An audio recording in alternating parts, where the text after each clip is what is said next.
everybody, and of course, welcome to On the Inside with Steve Williams. Yeah. I'm putting in a kind of relax frame of mind because Steve is that kind of relaxed, kind of calming kind of guy too. You know what I mean? I had to change our theme song and become a little more local in certain areas because the international platforms, when we go in other directions, they block our music. So yeah, but we are here nevertheless. So Steve, beautiful, great, fantastic morning to you. How are you doing? Thank you so much for allowing me to be part of this wonderful opportunity. I'm doing well this morning. I give thanks for that.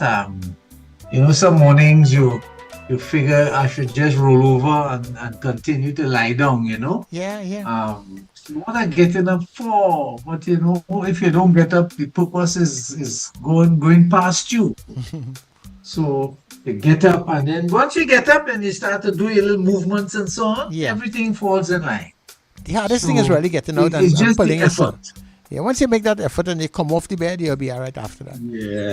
Yeah. Once you move it. So today I want to talk a little bit about, I always talk about people who come into me, who share with me, and they create the themes for discussion so that we can elaborate a little bit and explore some ideas about communication, relationships, and so on. So today, I'll start with two stories. First story is a young boy, a young girl, as a matter of fact, going to school, probably Form 2 or 3, somewhere out there. And she got caught bringing alcohol into the school. So she, of course, the dean and so on sent for the parents and decided that the child has to be suspended because that's against the rules and regulations. And the child, of course, had to answer and say, well, why she brought the alcohol into the school. So one parent, very angry, of course, have to be disturbed, have to leave the job, go to the school and so on, began the communication process by saying, so why you bring this thing in the school? And of course, that was one way of beginning to try to find out and to work things out. And today I'm going to suggest another way of handling that because that did not go down well. And the child lied, of course. The child said, well, I didn't bring anything into the school. I was just with my friends in the classroom and my friend had the alcohol and the friend gave it to me. And when the teacher came in the room, I had it in my hand, so I get caught. Okay, all right. So there was a response to the question, why?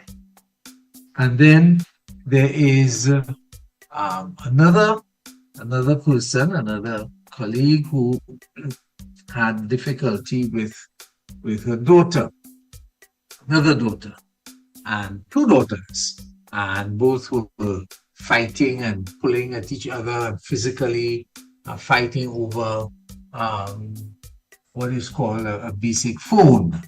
Children fight over phones, and somebody's phone wasn't working, and the phone fell, and the phone was the one person blamed the other one, and so on and so on. And all these things have a way of gallivanting into extreme situations.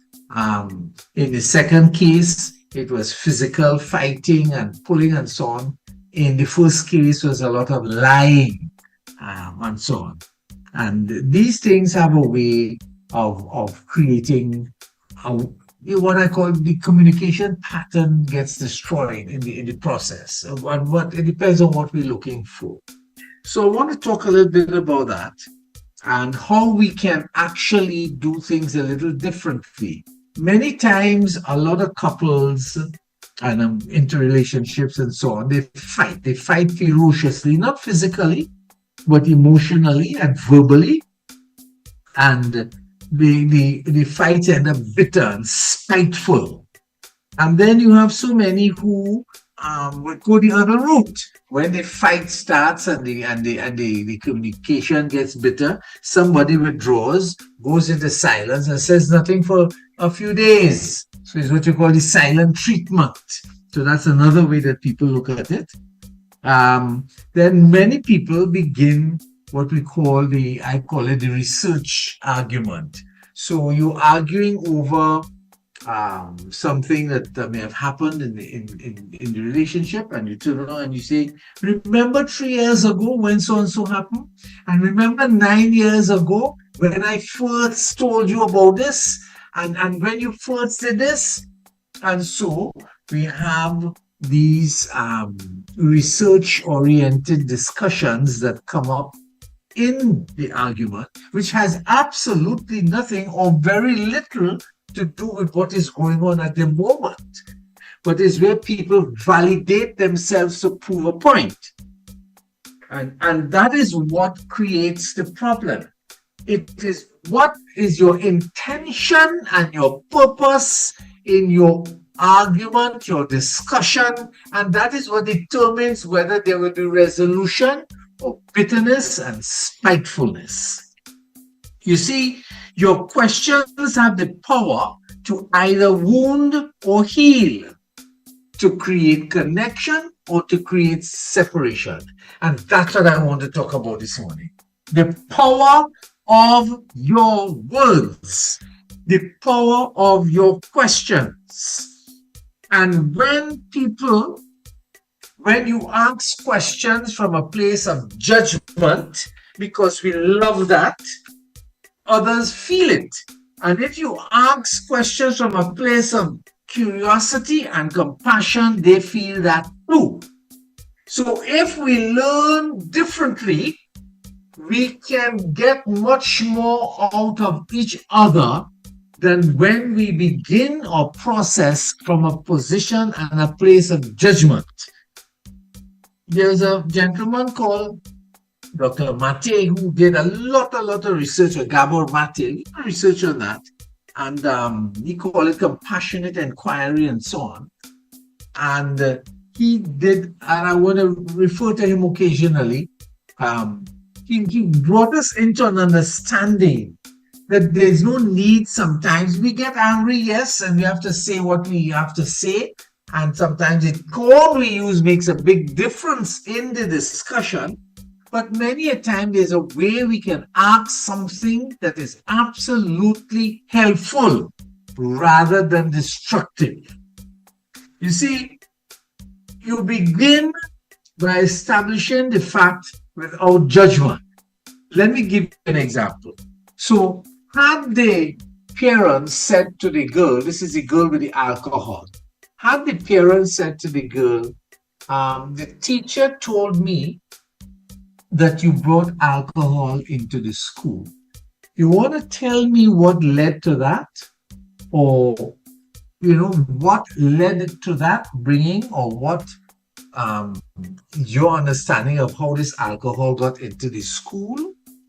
Notice the difference. You establish the facts. If there are no facts and only opinions, then you are into judgment phase.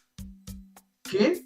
And that is where we have to begin to recognize. So the first thing, and I'm giving 3 points here, where when we are getting into discussion, or we're getting into an argument, or we're getting into whatever it is with our children, with our spouse, with our colleagues or friends, am I asking to understand, or am I asking to prove a point?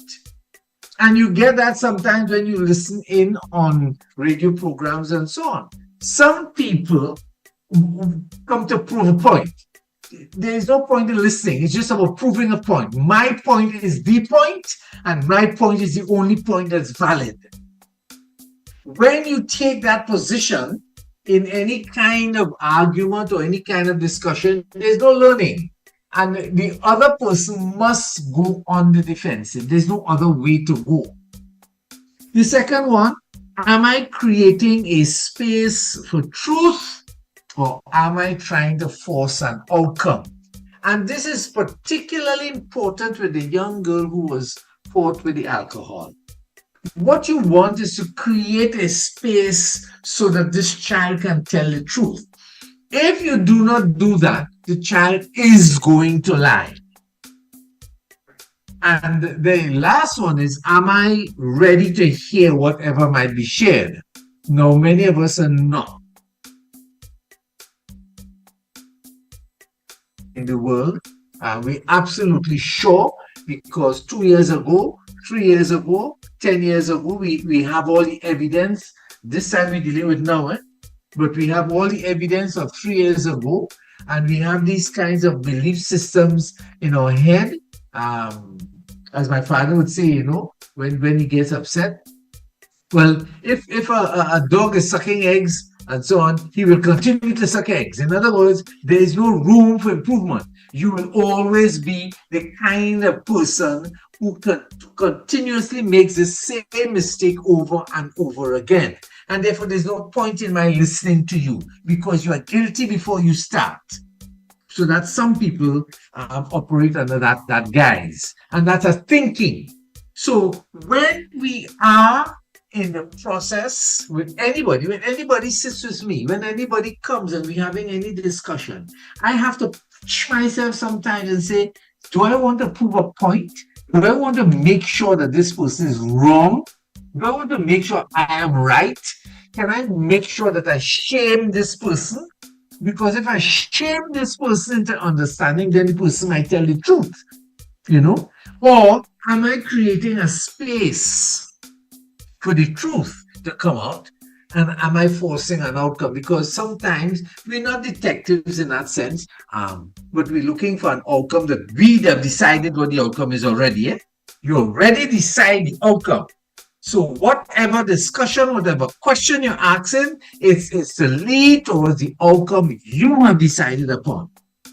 And that means that you're not ready to hear whatever might be shared. You're not willing.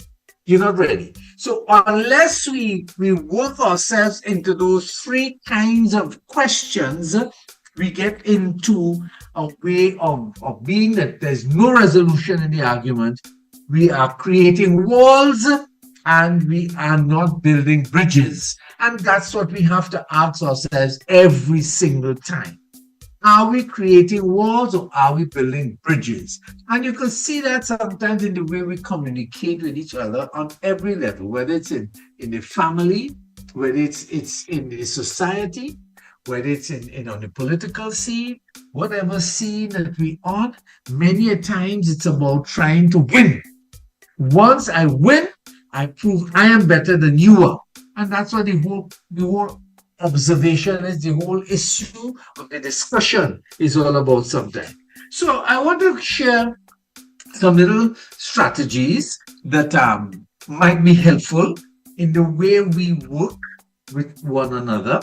Let's suppose you're in a relationship and something comes up, you and your partner, and you say to your partner, well, why didn't you tell me about this sooner? Is now you're telling me about this? And that's one way of doing it. I have done that before myself, so I know what that is all about. And you know what the answer is going to come. They'll let us say, well, I didn't tell you because the way it has behaved and the kind of attitude you always have. I say, listen, but I don't tell you nothing. Because once you say why, the person goes on the defense, right? I didn't tell you because you have an attitude. 3 years ago when I told you about so and so, you know how you behave? 2 years ago when I told you that, last month when I told you that. So you see me, I say, let me shut up and not tell you anything. And that's typical in relationships. No. If, however, here's a different way of approaching it. You say, Susie, I'm hearing this for the first time. What made it difficult to share until now?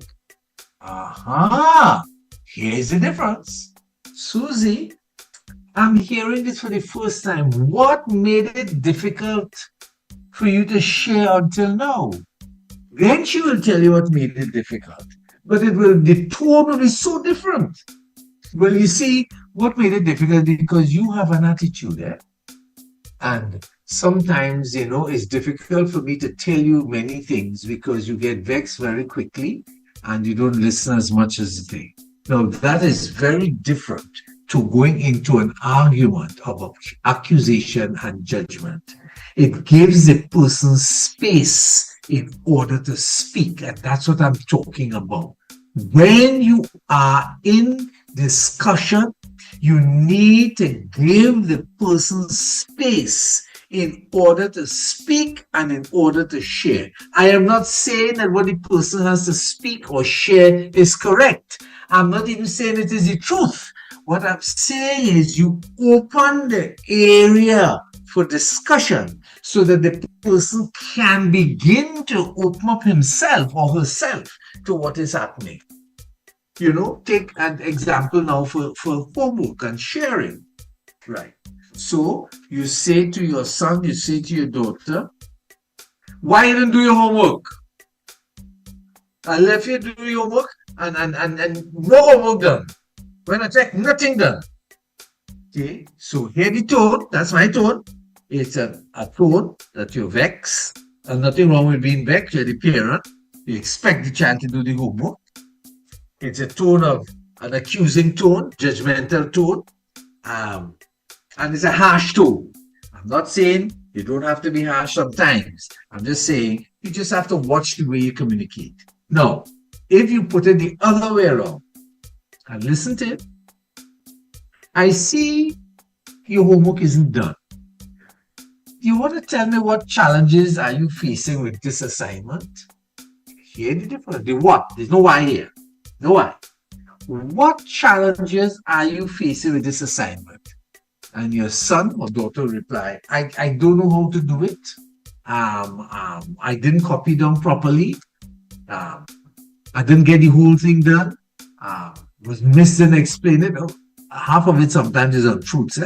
But you're giving the child and you're using the word challenges. Challenges sends a different message when you ask somebody that question. So what challenges you're facing in getting this assignment done? Because you got assignments done before. So maybe there's something else going on. And the challenge really might be that the child is spending all the time on the laptop doing other things. But you're opening up and a space for that kind of discussion to take place so that you can even share differently. You can say, well, yes, I'm glad you recognize that you're spending too much time on the laptop. So how are we going to recognize and deal with this challenge? Because you're not getting your homework done. So it is a way of looking at it, and it's a way of getting it done. Same for parenting. Why can't you keep your room clean? This is a nasty place. I'm fed up with you inside here. That's what we go. We say that. We're upset and so on. And you go back with the same mode of challenging again. Listen, I see this keeping your room clean and putting things in order is a challenging thing to you. What would make this easier for you? Hear the tone. What would make this easier for you? Now, in my case, and I want to give you a little bit of humor on this, my niece, when my sister told her mother, when her mother told her about the room, she said, well, what would make it easier for me is if you get somebody to come and clean the room. And if the lady who does come on a Friday would actually come and clean the room. Now, it's a little bit humorous, yes, and the child didn't have a response. That would make it easier. But it also opens up for discussion. You say, well, you know what would also make it easier? What would also make it easier is if after you finish, you put your shoes away, you put your dirty clothes in the dirty clothes basket as I've taught you to. You make up your bed when you get up on a morning. That would make it much easier. You don't think so? Again, different way of looking at things, a different way of getting a response out of the children, a different way of creating inside the inner space that a child needs to work with. Because remember, it's all about training. It's not about your power, which is natural. You're the parent. You do have the power. You do have the power. So for many of us, we have to get to a point where when we are in discussions, we have to, and I keep saying, allow the space for truth to emerge. Allow the space for the other person. Again, if you have a good friend, and you haven't spoken with a friend for a month, 2 months, 3 months, and so on, whatever the case may be, and you say, well, as soon as you get in the mood, so why you ain't call me? Why haven't you called? Which is a natural response, the WHY. Why? Okay? And you say, I have missed our connection. We used to we really used to talk a little bit more often. I miss that. What is going on in your world? Isn't that beautiful? Because from the time you say that, what is happening in your world, you say, there must be something happening with you, preventing you from connecting with me, and I want to hear that. Maybe your world is you're caught up with work, maybe you're caught up with illness, maybe you're caught up. So what's happening in your world? Two different ways of seeing it all together. So that is what I'm talking about. I'm talking about reframing the way we approach other people, being non-judgmental in our questions so that we can allow for connection and the building of bridges rather than the breaking down, the building up of walls, so that we lose connection with people. And then we get into all the tralala, the hilly, and the spitefulness and the bitterness and so on, which is characteristic of so many relationships. Wait. Okay, let me pause there. There's so much more I could go on with more examples, but I think I'd allow people to come in and share. Beautiful. All right, so people, now you can get in on the show. We are talking with Steve Williams, and courtesy of the Foundation for Human Development. He's here on a Wednesday on your era TT Radio. So the phone lines, it's open to you at 281-1315, 281-1315. So you can call us now. All right. Steve, as I said, it has always been, it's not what you say, it's how you say it. And people who have learned and mastered that skill has always been able to get the best out of people. Yes. It's not an easy thing, because somehow some people feel that by saying it differently, we have this thing now, your baby and the child need to talk to the child, you need to talk to the boy as a man, and all these kinds of things that we have grown with, and some of those things push people away, and sometimes they don't ever come back. And we have grown with so many of these kind of belief ways of relating to people. Yeah, we have a caller there. Caller, morning to you. I wish you had other callers first, but anyhow. Is that right? Good day.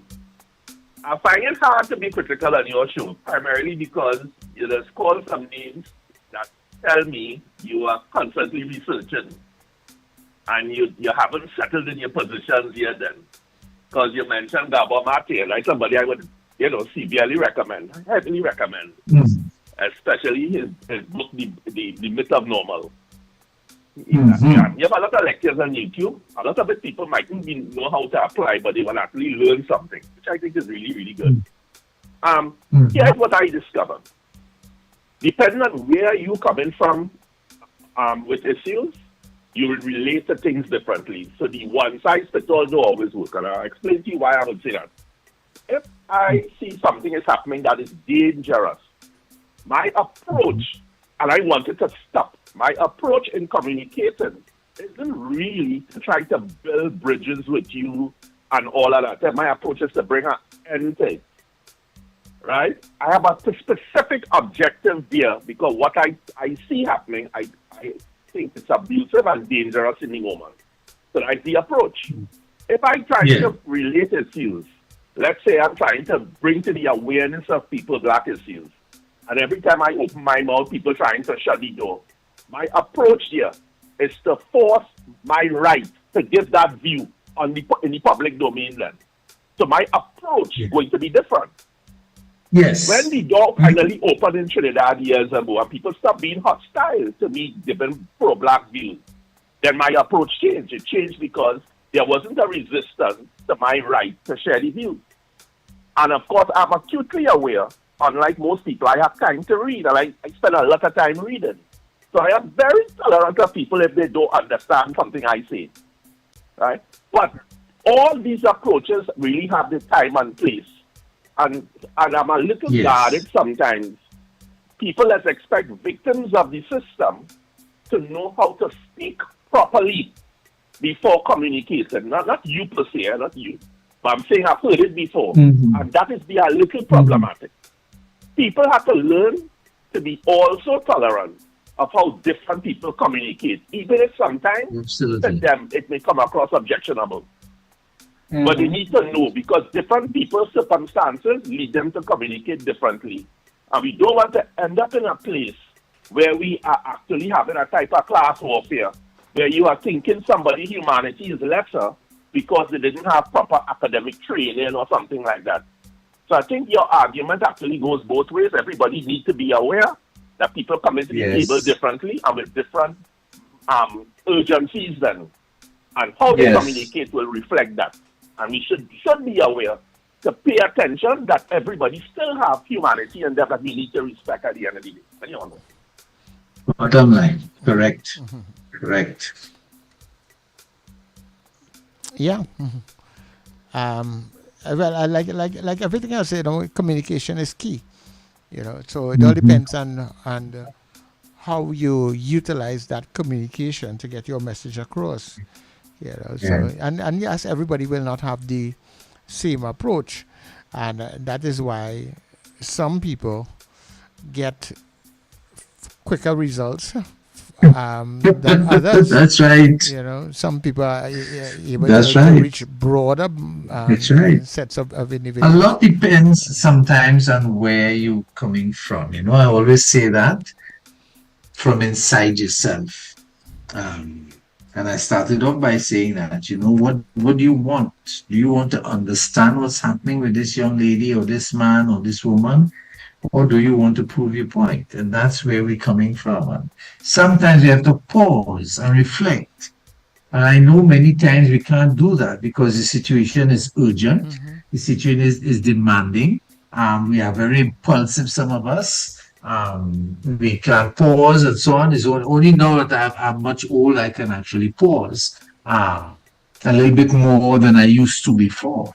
And I can reflect and think a little bit and say, I'll get back to you on that, because I really need to give this a little bit of thinking and so on. But many of us don't go there, we react rather than respond. Yeah, and that can be, as I said, it all depends on what you feel your need is as to what the person's need is.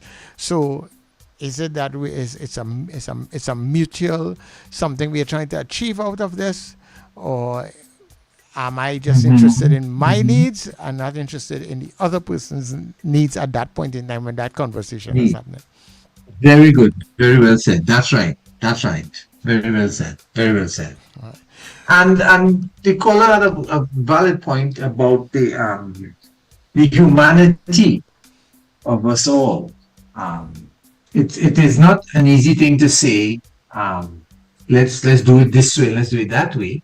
We have to respect each person's humanity and where they're coming from. But not because I respect your behavior, it means I have to tolerate it in the same way.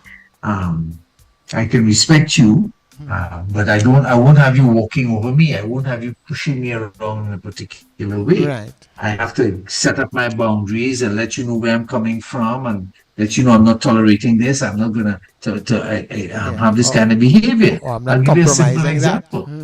Or there's Yeah. someone on the line. Yeah, go ahead. Caller, morning.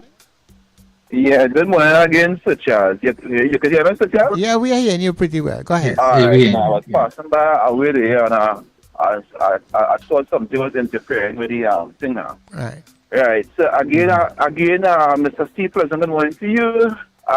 Morning. Very good. Again, conversation. And what I would add my two cents into that. Communication is critical and very important. Mr. Steve and Sir Charles, as you're rightfully saying, right? And communication is trying to understand the other person while the other person is trying to understand. And as you're rightfully saying, communication most of the time I feel like in our culture it is rush, right? Because sometimes you're talking to somebody and they want to finish your sentence even before you finish, and you have to say no, or they're trying to interpret what you're saying, and you have to try to explain no, that is not what I'm saying. Right, so just it come back down to sometimes the interpretation, what the other person is saying, and I find we don't take time to understand, to make sure that this is what I'm saying. You understand what I'm saying, and some people would say yeah, even though they don't understand. Right, they might just say yeah because again, depending on the persons that you're talking to, right.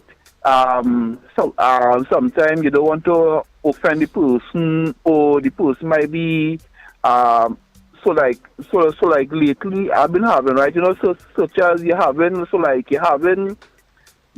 like in different meetings, right, and there's the obvious question to ask in the room, but nobody asks the question because they're afraid, they might be misinterpreted, Yes. or they're afraid they might be talked down to, but they will never ask the irrelevant question. And then when you're talking to this person now on a one-on-one, and you ask them, so why didn't you say that? Who me? The next thing them and they're afraid that they are victimized or for their particular understanding, Very because true. for some people, the person that will ask a lot of questions, to some people you could be a nuisance to, but you're asking questions so you could better understand, right, what is being said, right? So it's an important conversation. And communication, Mr. Steve, and communication it's a difficult something, because sometimes, some people feel that I was standing up in a court, right? I think I went to contest a ticket, and there was a gentleman in the court now, and he was like, hey, you feel them judge and can time me up? When I reach before the court, I did the thing, and he was, when I reached before the court, he looked like a real fool, because even the judge was asking certain things, and he didn't understand and couldn't respond. So I guess it is something important, and in our culture, I think we had to go more deeper into communicating too. And sometimes, as you was touching on something, Mr. Steve, I just always say, I just tell my wife, yes, we could have a conversation, but it doesn't mean that I would not get vexed, because if you're saying something and Right. and you might be hitting on something that I might really have I issue with and I struggle with, I might get vexed, but I will take into consideration what you are saying, and as you're rightfully saying, reflect on it, right? And people don't do that. So locked on listening, bless one. Okay, thanks very much, Junior. All right, so very interesting there. But it's good to hear the different views coming in from it. All right, but Yes. Steve, I think we have reached a point where this is where we say goodbyes for today. Call it a day. That's right. So tell people how to get in contact with you and Okay. Yeah, go So it's ahead. the Foundation for Human Development, and we are in Cascade. 36 Cascade Road is our physical location.